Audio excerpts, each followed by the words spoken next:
Le lobby de téléphonie mobile fait l'objet d'un procès aux USA et personne n'en parle.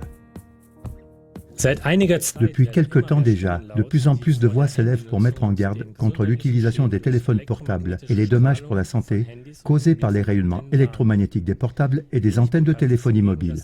Toutefois, on sait peu de choses sur le fait que depuis 2001 aux États-Unis, l'industrie de la téléphonie mobile est en procès pour ses atteintes à la santé causées par le rayonnement de téléphonie mobile. Mais les médias n'en parlent en aucune façon. Comment en est-on arrivé à ce que l'industrie de la téléphonie mobile aux États-Unis soit traduite en justice ?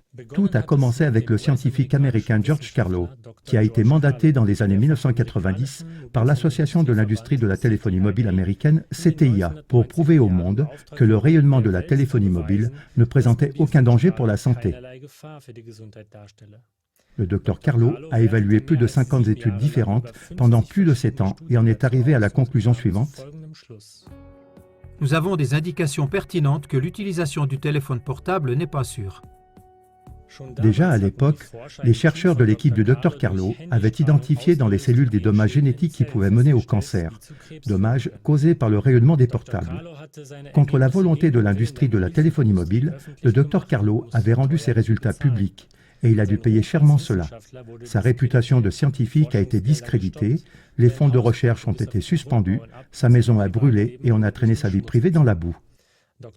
Le Dr Carlo parle de ses expériences dans un livre intitulé « Téléphone portable, les dangers invisibles à l'ère du sans-fil, les découvertes alarmantes d'un spécialiste à propos du cancer et des dommages génétiques ». Grâce à ses résultats de recherche sans équivoque, le Dr Carlo, avec d'autres scientifiques, soutient depuis de nombreuses années 3 petits cabinets d'avocats qui se battent depuis 2001 aux États-Unis, comme David contre Goliath. Le journaliste Benjamin Zeiler écrit « Les cabinets d'avocats représentent les plaignants qui prétendent avoir développé une tumeur au cerveau en téléphonant avec un portable. Aux côtés de l'association de l'industrie CTIA, il y a 40 excellents cabinets d'avocats qui n'ont pas pu empêcher le procès d'aller devant la Cour suprême. En 2011, en dernière instance, les juges ont renvoyé l'affaire devant la Chambre civile de la Cour supérieure de Washington, D.C. Les avocats de l'industrie n'ont pas non plus ménagé leurs efforts devant la Chambre civile de la Cour supérieure de Washington, D.C. pour neutraliser l'accusation. Mais le 14 juillet 2011, le juge Frédéric Weisberg a décidé que l'ensemble de l'association devait être sur le banc des accusés.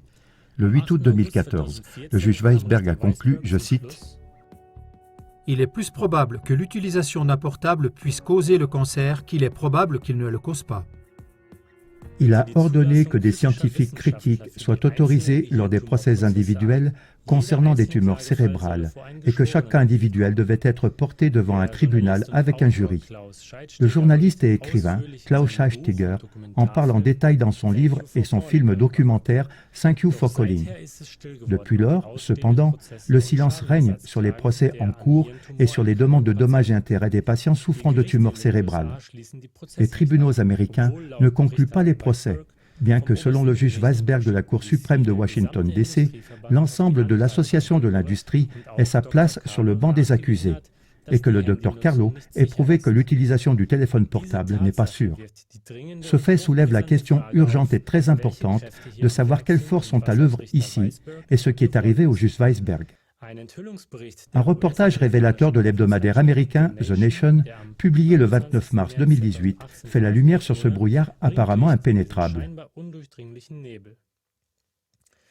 Les raisons en sont entre autres les suivantes. Je cite, « L'industrie de la téléphonie mobile bénéficie d'autorités gouvernementales qui accordent plus d'importance aux intérêts économiques à la santé publique et d'une presse qui n'informe pas le public de ce que le monde scientifique pense réellement. »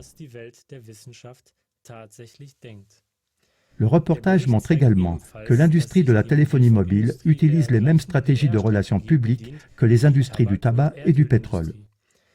Tout comme l'industrie du tabac connaît la nocivité de la nicotine, l'industrie de la téléphonie mobile sait depuis le début que les rayonnements de téléphonie mobile sont nocifs pour la santé.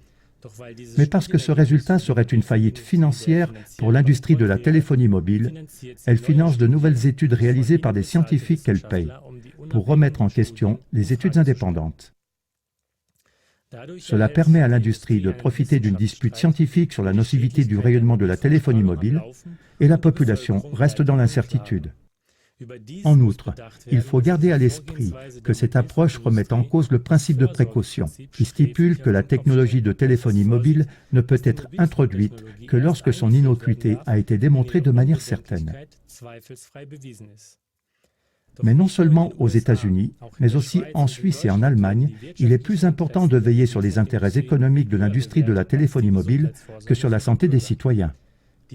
L'émission en allemand du 26 juin, intitulée « Malgré les moratoires 5G, aucune enquête fédérale indépendante n'est attendue », en parle plus en détail.